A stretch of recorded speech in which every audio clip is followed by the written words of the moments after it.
Mic number 3 سے کوئی سوال ہو تو کر سکتے ہیں. جی برادر اپنا نام بتائیں. ڈاکٹر ذاکر نائک صاحب, میرا نام نیلیش امبور ہے, میں اورنگ آباد سے آیا ہوں. میرا سوال یہ ہے سر آپ سے, آپ جب کسی ہندو گیتا یا وید کا حوالہ دے کر اگر آپ کچھ بولتے ہیں یا قرآن سے وہ ملتا ہے تو کیا اس کے اوپر ہم عمل کر سکتے ہیں؟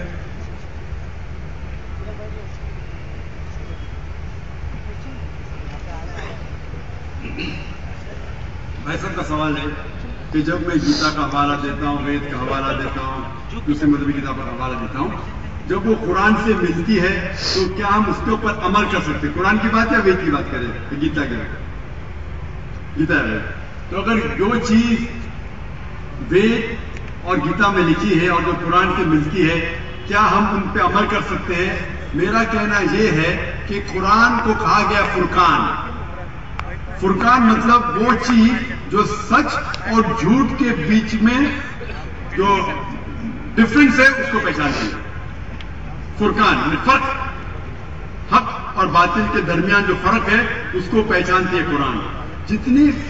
جس طریقے سے میں نے کہا کہ کئی پیغمبر آ چکے محمد صلی اللہ علیہ وسلم کے پہلے, اسی طریقے سے قرآن میں لکھا ہے سورہ رعد میں سورہ نمبر 13 آیت نمبر 38 میں کہ ہم نے ہر دور میں ایک کتاب نازل کی.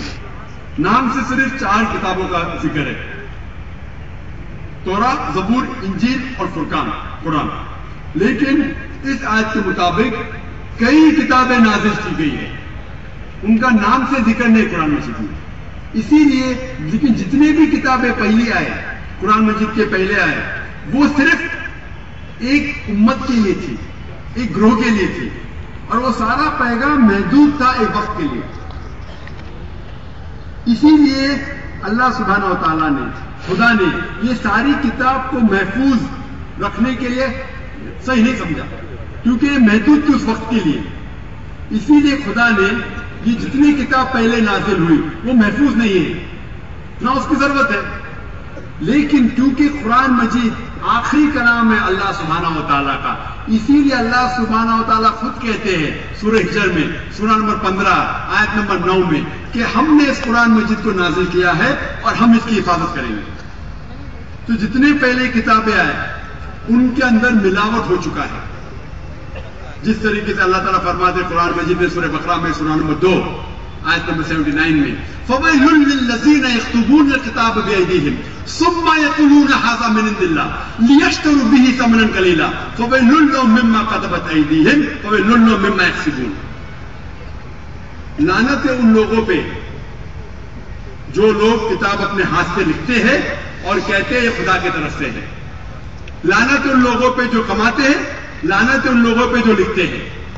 تو اس سے یہ ظاہر ہوتا ہے کہ جتنے پہلے کتابیں آئے ان میں ملاوٹ ہو چکی ہے.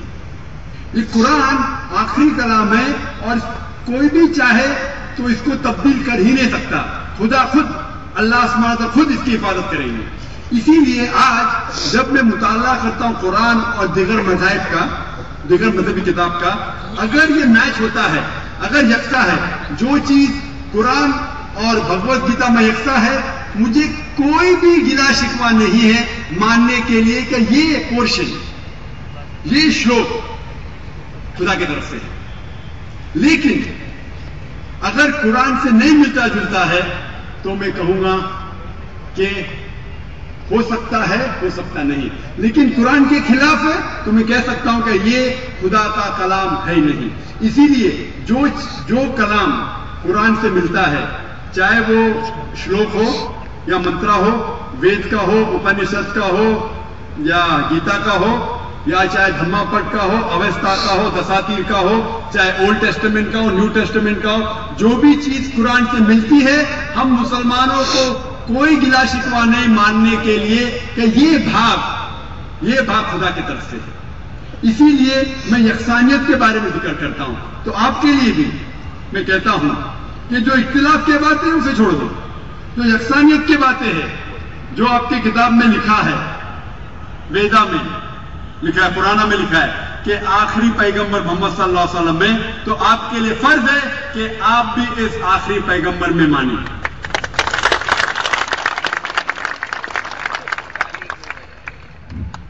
تو آپ آخری پیغمبر میں مانتے ہیں؟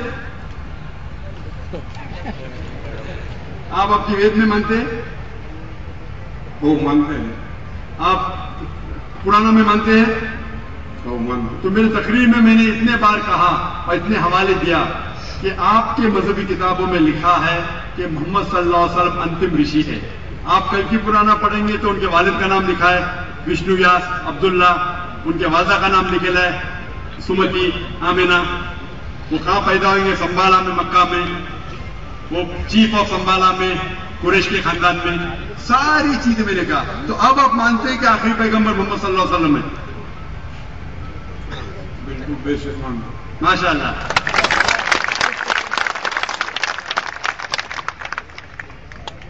تو آپ مانتے ہیں کہ خدا ایک ہے؟ آپ مانتے ہیں خدا کی کوئی بھی پرتیما نہیں ہے بے شک. اور صرف خدا کی عبادت کرنا چاہیے؟ صحیح. تو آپ یہ مانتے ہیں کہ خدا ایک ہے اور محمد صلی اللہ علیہ وسلم آخری پیغمبر ہے؟ تو جو شخص اس بات کو مانتا ہے کہ خدا ایک ہے اور محمد صلی اللہ علیہ وسلم اس کے آخری پیغمبر ہے، تو اسے ہم کہتے ہیں عربی میں مسلم. یعنی وہ شخص جو امن حاصل کرتا ہے اللہ کے احکامات کے مطابق. تو آپ مانتے ہیں اللہ ایک ہے؟ تو آپ چاہتے ہیں کہ اسلام قبول کرے؟ لا الہ الا اللہ محمد رسول اللہ.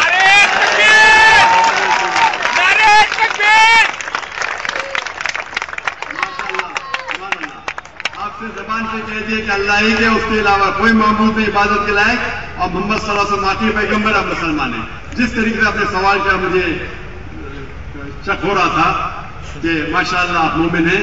ہمیں دعا کرتا اللہ سبحانہ تعالیٰ سے کہ آپ کو انشاءاللہ اس دنیا اور آخرت میں سفلتا دیں. تاتار کے افسانے سے فاصلہ مل گئے، کعبے کو صنم بنانے سے. اعلان میں تھوڑی سی ایک تبدیلی ہے مائک کے سلسلے میں. مائک نمبر 1 ہمارا انشاءاللہ یہی ہوگا. Mic number 2